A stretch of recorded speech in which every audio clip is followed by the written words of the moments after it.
The Lord of Peace and the Peace of the Lord by Alexander Maclaren. Now the Lord of Peace himself give you peace always, by all means. The Lord be with you all. 2 Thessalonians 3, verse 16.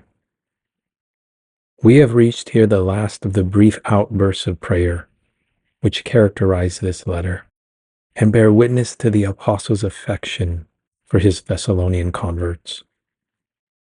It is the deepening of the ordinary Jewish formula of meeting and parting.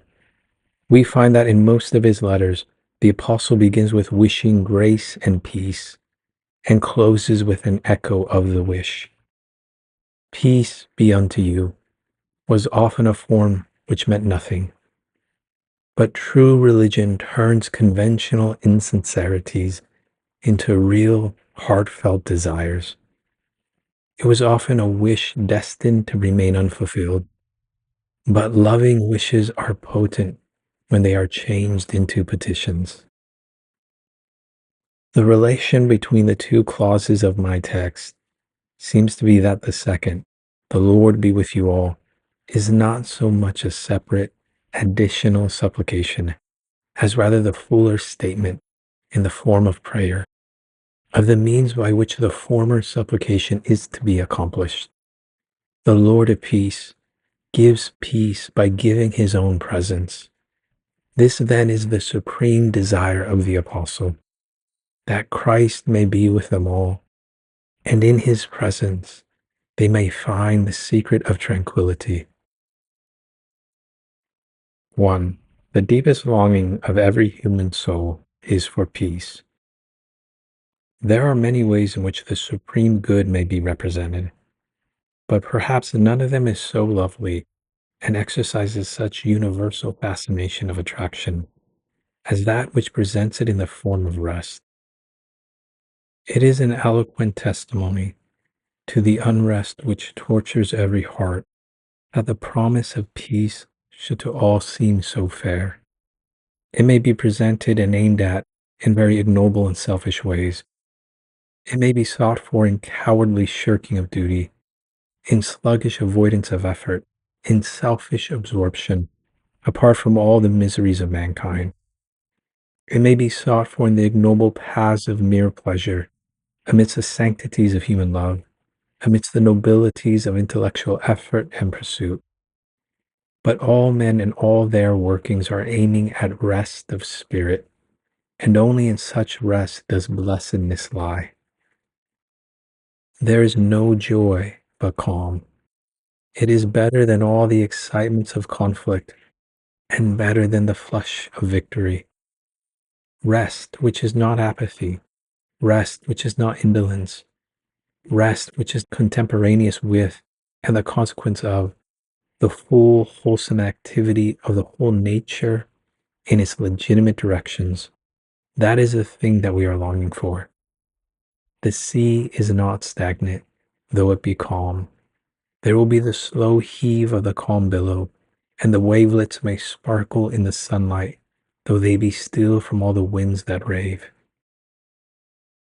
Deep in every human heart, in yours and mine, brother, is this cry for rest and peace. Let us see to it that we do not mistranslate the meaning of the longing, or fancy that can be found in the ignoble, the selfish, the worldly ways to which I have referred. We want most of all peace in our inmost hearts. 2. Then the second thing to be suggested here is that the Lord of peace himself is the only giver of peace. I suppose I may take for granted, on the part at least of the members of my own congregation, some remembrance of a former discourse upon another of these petitions, in which I pointed out how, in phraseology analogous to that of my text, there were the distinct reference to the divinity of Jesus Christ, the distinct presentation of prayer to him, the implication of his present activity upon Christian hearts. And here again we have the august and majestic himself. Here again we have the distinct reference of the title Lord to Jesus. And here again, we have plainly prayer to him. But the title by which he is addressed is profoundly significant: the Lord of Peace.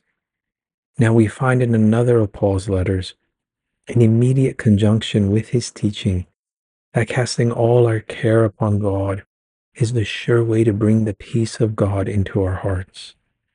The title, the God of Peace, and he employs the same phraseology in another of his letters when he prays that the God of peace would fill the Roman Christians with all joy and peace in believing. So then here's a title which is all but distinctively divine. The Lord of Peace is brought into parallelism and equality with the God of Peace, which were blasphemy unless the underlying implication was that Jesus Christ himself was divine. He is the Lord of Peace because that tranquility of heart and spirit, that unruffled calm which we all see from afar and long to possess, was verily his in his manhood during all the calamities and changes and activities of his earthly life. I have said that peace is not apathy, that it is not indifference, that it is not self-absorption. Look at the life of the Lord of Peace. In him there were wholesome human emotions. He sorrowed, he wept, he wondered, he was angry, he pitied, he loved. And yet all these were perfectly consistent with the unruffled calm which marked his whole career. So peace is not stolid indifference, nor is it to be found in the avoidance of difficult duties or the cowardly shirking of sacrifices and pains and struggles, but rather it is peace subsisting at the heart of endless agitation, of which the great example stands in him who was the man of sorrows and acquainted with grief, and who yet in it all was the Lord of peace. Why was Christ's manhood so perfectly tranquil? The secret lies here. It was a manhood in unbroken communion with the Father. And what was the secret of that unbroken communion with the Father? It lies here in the perfect submission of his will. Resignation is peace. The surrender of self-will is peace. Obedience is peace. Trust is peace. And fellowship with the divine is peace. So Christ has taught us in his life, the Father hath not left me alone, because I do always the things that please him. And therein he has marked out for us the path of righteousness and communion, which is ever the path of peace, that will keep him in perfect peace, whose mind is stayed on thee, because he trusteth in thee. That is the secret of the tranquility of the ever calm Christ.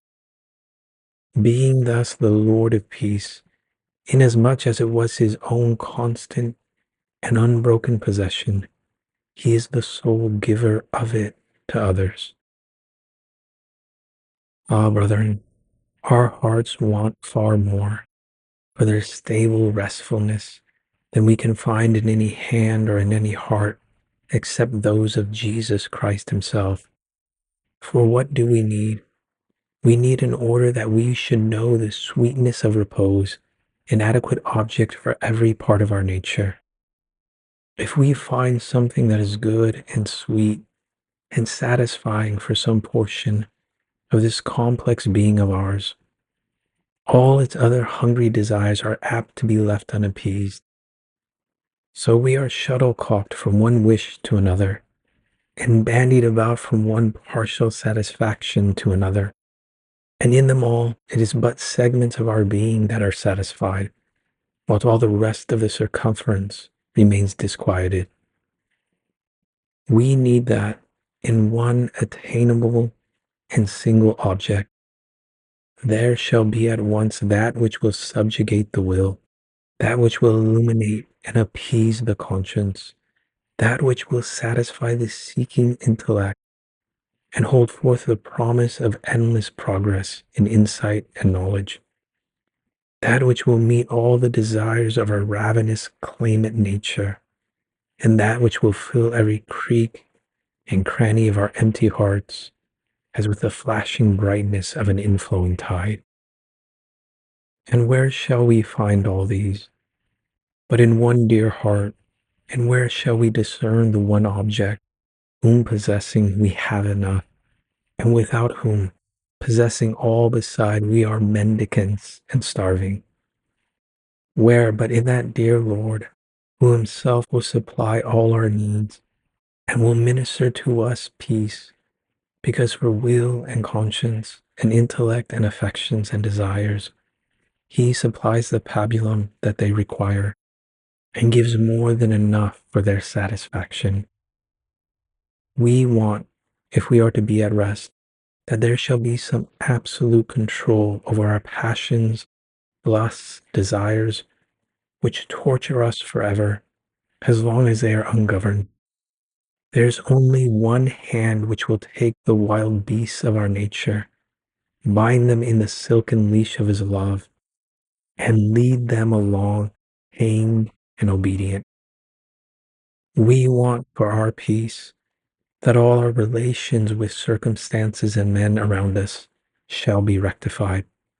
And who is there that can bring about such harmony between us and our surroundings that calamity shall not press upon us with their heaviest weight, nor opposing circumstances kindle angry resistance, but only patient perseverance and thankful persistence in the path of duty? It is only Christ that can regulate our relations to the things and the men around us, and make all things work together to our consciousness for our good. Further, if we are to be at rest and possess any true, fundamental, and stable tranquility, we want that our relations with God shall consciously be rectified and made blessed. And I, for my part, do not believe that any man comes into the full sweetness of an assured friendship with God, except he comes to it by the road of faith in that Savior, in whom God draws near to us with tenderness in his heart, and blessings dropping from his open hands. To be at peace with God is the beginning of all true tranquility, and that can be secured only by faith in Jesus Christ. So because he brings the reconciliation between man and God, because he brings the rectification of our relation to circumstances and men, because he brings the control of desires and passions and inclinations, and because he satisfies all the capacities of our natures, in him and in him only is there peace for us. 3. So note thirdly, that the peace of the Lord of peace is perfect. Give you peace always. That points to perpetual, unbroken duration in time, and through all changing circumstances, which might threaten a less stable and deeply rooted tranquility. And then, by all means, as our authorized version has it, or better, in all ways, as the revised version reads, the reference being not so much to the various manners in which the divine peace is to be bestowed, as to the various aspects which that peace is capable of assuming. Christ's peace, then, is perpetual and multiform, unbroken, and presenting itself in all the aspects in which tranquility is possible for a human spirit. It is possible, then, thinks Paul, that there shall be in our hearts a deep tranquility, over which disasters, calamities, sorrows, losses need have no power. There's no necessity why, when my outward life is troubled, my inward life should be perturbed. There may be light in the dwellings of Goshen, while darkness lies over the land of Egypt. The peace which Christ gives is no exemption from warfare, but is realized in the midst of warfare. It is no immunity from sorrows, but is then most felt when the storm of sorrows beating upon us is patiently accepted. The rainbow steadfastly stands, spanning the tortured waters of the cataract. The fire may burn like that old Greek fire beneath the water. The surface may be agitated, but the center may be calm. It is not calamity that breaks our peace, but it is the resistance of our wills to the calamity which troubles us. When we can bow and submit and say, Thy will be done, it seemeth good to thee, do as thou wilt, then nothing can break the peace of God in our hearts. We seek in the wrong quarter for peace when we seek it in the disposition of outward things according to our wills. We seek in the right way when we seek it in the disposition of our wills according to the will of the Father manifest in our circumstances. There may be peace always, even while the storms, efforts, and calamities of life are in full operation around us and on us. That peace may be uninterrupted and uniform, extended on one high level, as it were, through all our lives. It is not so with us, dear brethren. There are ups and downs, which are our own fault. The peace of God may be permanent, but in order that it should be, there must be permanent communion and permanent obedience. Further says the apostle, Christ's peace will not manifest itself in one form only, but in all the shapes in which peace is possible. There are many enemies that beset this calmness of spirit. For them all, there is the appropriate armor and defense in the peace of God. I have already enumerated in part some of the requirements for true and permanent tranquility of soul. All these are met in the peace of Christ. Whatever it is that disturbs men, he has his anodyne that will soothe. If circumstances threaten, if men array themselves against us, if our own evil hearts rise up in rebellion, if our passions disturb us, if our consciences accuse, for all these Christ brings tranquility and calm. In every way in which men can be disturbed, and in every way, therefore, in which peace can be manifest, Christ's gift avails. Come unto me, all ye that labor and are heavy laden, and I will give you rest. 4. Lastly, the Lord of peace gives it by giving his own presence.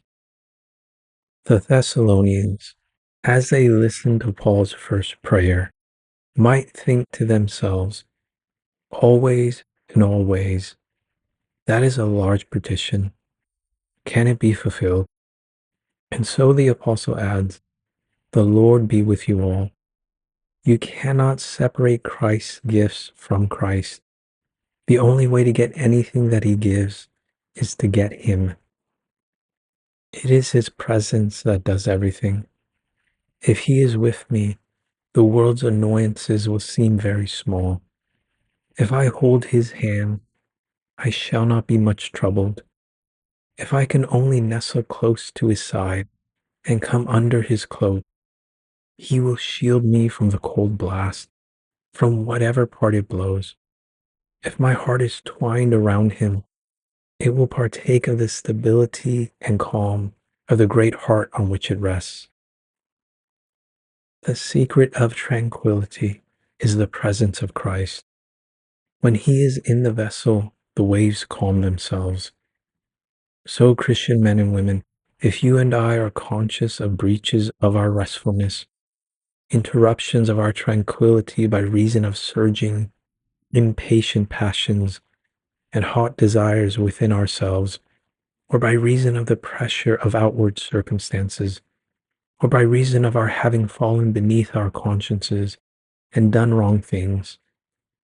Let us understand that the breaches of our peace are not owing to him, but only to our having let go his hand. It is our own faults if we are ever troubled. If we kept close to him, we should not be. It is our own faults if the world ever agitates us beyond the measure that is compatible with central calm. Sorrow should not have the power to touch the citadel of our lives. Effort should not have the power to withdraw us from our trustful repose in him. And nothing here would have the power if we did not let our hands slip out of his and break our communion with him. So, dear brethren, in the world ye shall have tribulation, in me ye shall have peace. Keep inside the fortress, and nothing will disturb. He that dwelleth in the secret place of the Most High shall abide under the shadow of the Almighty. The only place where that hungry, passion-ridden heart of yours, conscious of alienation from God, can find rest is close by Jesus Christ. The Lord be with us all, and then the peace of that Lord shall clothe and fill our hearts in Christ Jesus.